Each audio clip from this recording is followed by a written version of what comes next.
Мына өлімтік операторлар қалай солай көтеріпті бағаларды. Не актив, не Билайн, не Алтел, не Теле2 барлығы бағасын көтеріп тастапты. Енді мен айтқым келіп отқанда, бағаны көтердіңдер, но качество интернета сендерде говно.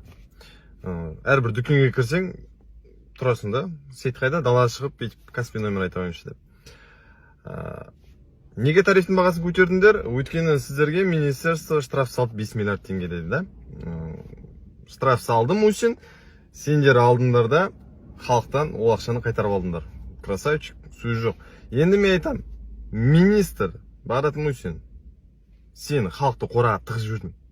Енді сенің дұрыс емес шешімің үшін халық тағы да ақша төлеу керек. Әр отбасыда 7, 8 немесе 5 адам бар. Каждый сенің сияқты айлық алып отқан жоқ миллионда. Біздер алатымыз 100-150 мың теңге. Енді ойлан, бізді халықты қораға тығатын министр бізге боққа керек. Бізде қазір жаңа Қазақстан слышащее государство да, еститін билік да. Көкелер, бізге министр цифровизация нормальный адам керек, который 5G әкеліп 3G-ні дұрыстамай жүретін адам керек емес бізге. 3G, 4G дұрыстап алыңдар.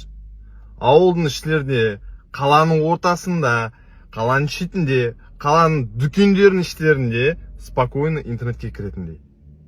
Жүрмейтіндей. Бағаны көтердіңдер ма, сапасын да көтердіңдер.